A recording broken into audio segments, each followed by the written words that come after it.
안녕하십니까. 반갑습니다. 저는 서울지구 연수원 강사 김균입니다. 그리고 현재 한강클럽 회장을 맡고 있고요. 정보통신국장을 맡고 있습니다. 오늘은 아마 이게 다른 지구에서는 할지 안 할지가 자신이 없는데, 우리 총재님이 워낙 혁신과 발전을 강하게 추진하시는 분이라서 이 국제본부에서 이런 내용이 있다는 사실을 좀 회원들에게 좀 알려달라, 이런 차원에서 오늘 챌린지 22, 한국말로 하면 도전 22를 강의를 하려고 합니다. 조금 아시는 것도 많으시겠지만 일단 강의를 시작하겠습니다. 잠깐 서도. 아니, 내가 너무 서두가 길은 거 아니에요? 아닙니다. 괜찮아요? 네. 시작해요. 이거 있죠. 계속 하시면 돼요. 자, 한번 시작할까요? 예. 해도 됩니까? 예, 계속 녹화가 되고 있어요. 그리고 지금 챌린지 22, 이 부분이 왜 챌린지 22냐 하는 걸 갖다가 설명을 드리겠습니다. 지금 제일 문제가 국제본부 안에서도 내용이 나오겠지만, 국제본부와 우리 바텀, 그러니까 우리 클럽 회원들 사이에 릴레이션십이 잘 안 되고 있다는 게 가장 큰 문제라는 게 지적이 될 겁니다. 챌린지 22가 뭐냐면, 우리가 터워드 2020이라는 게 있습니다. 이게 2008년도부터 시작이 됐던 건데, 아마 회원 여러분들 모르실 겁니다. 이게 뭐 하는 건지. 그러다가 나중에 이 터워드 22가 나중에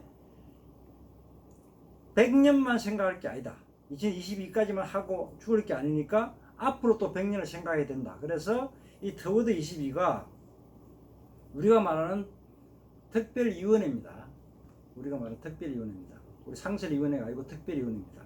특별위원회가 창설이 돼가지고 지금까지 일을 해오고 있다가 전혀 성과가 없었습니다. 그 와중에 또 회원 중에, 위원 중에 한 분이 말씀하셨겠죠. 우리가 2020회까지 하고 말 거냐? 아니다. 그 이상 100년도 더 해야 된다. 그러면 이름을 바꾸자. 그래서 Toward 2022 and Beyond 이렇게 집어넣습니다.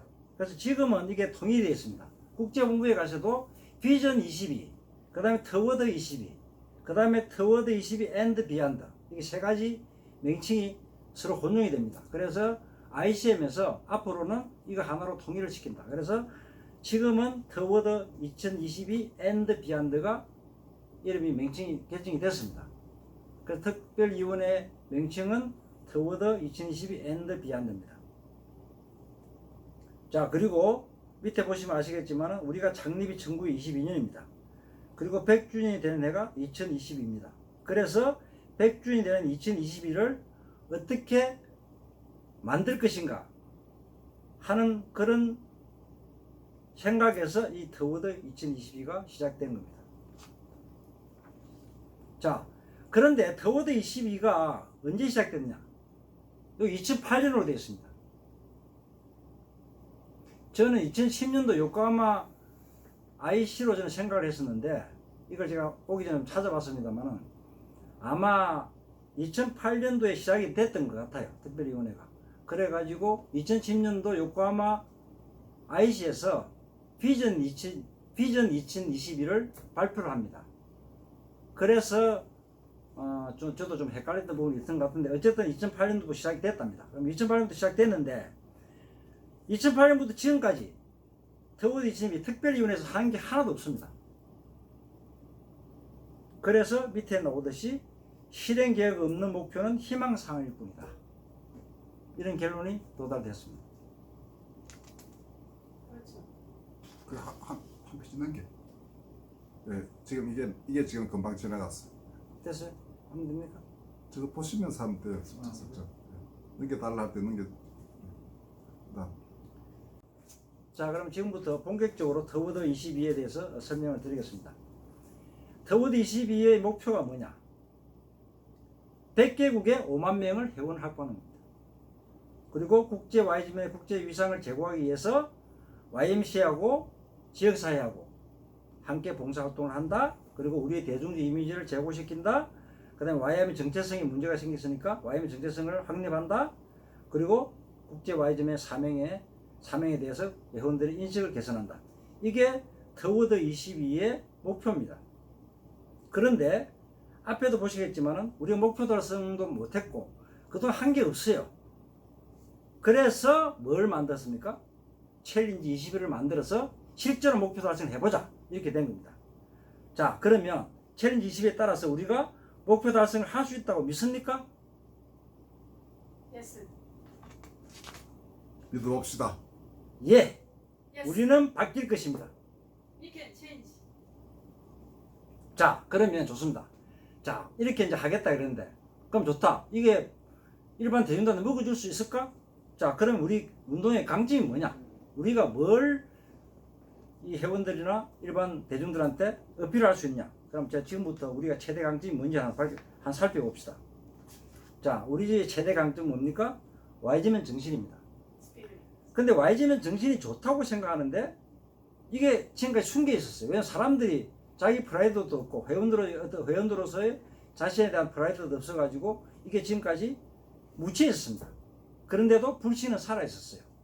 그러면 이 재수에 숨어 있는 불신을 살려서 어떻게 활활 타오르게 하자. 그런데 이 불씨가 밑에 숨어들어 있었던 그 이유를 그동안 살펴보니까 우리가 YMC하고 평생 동반자인데 한 100년 이상을 이렇게 같이 일을 해왔습니다.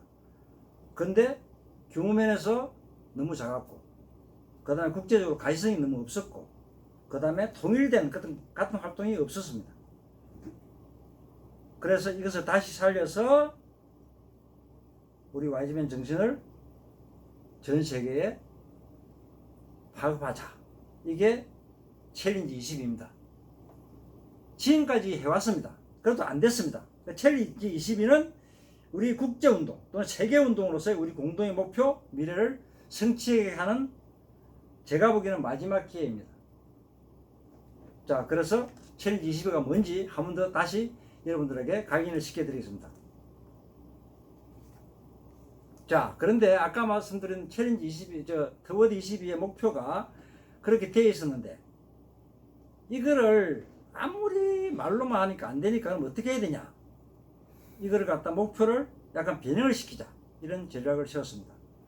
단순한 목표가 아닌 설득 있는 공통의 실천 과제로 만들고 그 실천 과제를 통해서 모든 클럽 회원들이 우리의 정신을 되살리고 공동 목표 아래 연대에 앞으로 나아가자. 이게 우리의 실행 전략이며 운영 전략입니다.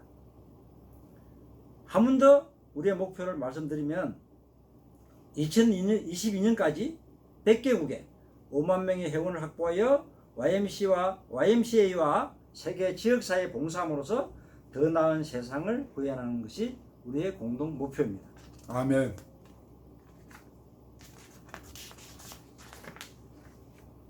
자, 이 챌린지 22를 앞으로 설명하는 데 있어서 하나의 필요한 명언이 생각이 나서 하나 적어봤습니다. 이 하워드 진이라는 분이 발표를 하신 건데요.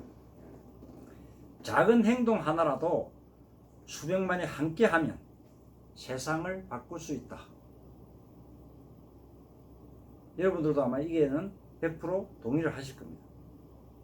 자, 그러면 이런 작은 행동을 할 사람들이 과연 누구냐? 우리 Y지면에서는 누가 주체가 되어야 하냐? 우리 25,000명의 클럽 회원들입니다. 그리고 1,500개 우리 클럽입니다. 그리고 43개 지구입니다. 그리고 각 지구마다 있는 봉사부장들입니다. 그리고 유스도 들어가야죠. 그 다음 메넷도 들어갑니다. 그리고 8개 지역이 주체가 되어야 됩니다. 물론 국제본부도 주체가 되어야 됩니다. 그리고 터워드 22, 비안드 그 팀들도 주체가 되어야 됩니다. 그리고 국제 임원들 그리고 ICM들도 주체가 되어서 함께 움직여야 됩니다. 자, 그러면 챌린지 22가 말하는 7가지 단계 도전 과제를 말씀드리겠습니다. 첫째가 변화된 생각입니다. 두 번째, 명확한 브랜드입니다. 그리고 세 번째는 우리의 유산, 좋은 유산을 개성시키고 그 유산을 개성시키기 위한 공통의제를 도출시키는 겁니다. 그리고 네 번째는 YMCA와의 결속입니다. 그리고 다섯 번째 100개국 확장이죠. 그리고 여섯 번째 3,000개 클럽 확장입니다. 그리고 궁극적인 목표 일곱 번째가 5만 명의 회원을 유치하는 겁니다. 자, 그러면 이 7단계에 따라서 단계별로 하나씩 검토를 해보겠습니다. 과제 1입니다. 회원들의 인식 변화. 공통의 정체성을 강화하고 회원들 사이에서 조직에 대한 인식을 개선한다.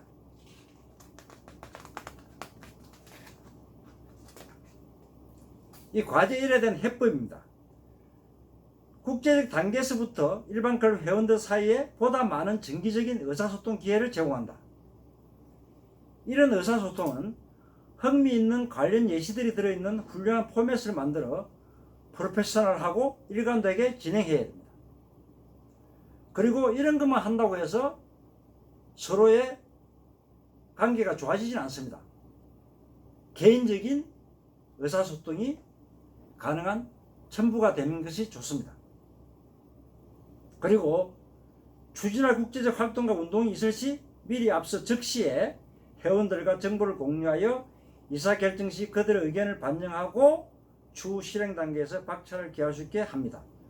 이 뜻은 뭐냐면 더워드 2022가 처음에 만들어질 때 국제 IP가 특별위원회를 만들 수가 있습니다. 특별위원회에서 만들었는데 그분들이 자기들끼리 의사소통을 해서 자기들끼리 이런 걸 만들어 버렸습니다. 그러다 보니까 지금 회원들한테 더워드 2022가 뭐냐 물었을 때 회원들은 모릅니다. 왜냐하면 자기들은 처음에 참가를 안 했기 때문에. 그래서 챌린지 21을 통해서 이런 게 있으니까 서로 같이 좀 합시다 하고 회원들 의견도 듣고 회원들의 목표도 같이 정하자 이런 뜻입니다. 자, 이렇게 했다 칩시다. 그러면 이게 대해서 어떻게 성과가 측정이 되겠습니까? 자, 아까 말씀대로 어떤 위원회를 만들든지 어떤 목표가 만들어지면 국제본부에서 회원들에게 미리 이런 걸 하려고 그러는데 당신들 생각은 어떻습니까? 하는 게 회원들한테 연결이 됐느냐? 이 여부입니다. 이거는 뭐 지구 총재나 지역 총재나 또는 지방장이나 클럽 회장들이 알 수가 있겠죠. 이런 걸 알고 있습니까? 물었을 때 회원들이 모른다. 그럼 이게 안 된 겁니다. 회원들이 안다. 그럼 이게 된 거죠. 그 다음에 클럽에서 어떤 회원들이 무슨 얘기를 했는데 국제본부에서 반응이 안 됐어요. 그래서 클럽 회원이 불만이 많습니다. 내가 이게 고쳐달라고 얘기했는데 반응이 없다. 이게 뭡니까? 클럽 회원과 국제본부 간 피드백이죠. 이게 과연 잘 됐느냐 안 됐느냐. 요거는 중간 단계인 지구 총재나 지역 총재가 이런 걸 갖다가 좀 피드백을 해줘야 되겠죠. 그 다음에 클럽에서 일어나는 모든 좋은 얘기, 스토리가 많습니다. 이 스토리도 서로 공유를 함으로써 서로의 국제본부나 국제본부에서 시작된 모든 회원 간의 관계를 좋게 만든다. 이런 얘기입니다. 그리고 이런 스토리 공유를 할 때도 마찬가지입니다. 즉각적이고 긍정적인 피드백입니다. 이게 무슨 뜻이냐면 국제본부에서 항상 무슨 공문을 보낼 때 또는 메일을 보낼 때 일주일 안에 답을 주십시오 합니다. 이 즉각적, 국제본부에서 말하는 즉각적이라는 프랑프트라는 뜻이 일주일입니다. 그런데 솔직히 뭐가 왔을 때 답을 안 합니다. 국제본부에서 뭐 메일 오든지 하면. 그리고 마찬가지죠. 우리가 국제본부에서 메일을 보내면 국제본부 답이 없습니다. 그러니까 이런 걸 얘기하는 겁니다. 그러니까 서로 간에 적극적이고 긍정적인 피드백이 필요하다. 이런 부분이 잘 됐으면 과제 1에 대한 해법이, 과제 1에 대한 것이 잘 됐다고 보는 겁니다. 이게 잘 됐을 경우에 그 다음에 이제 과제 2로 넘어가 봅니다. 자, 이런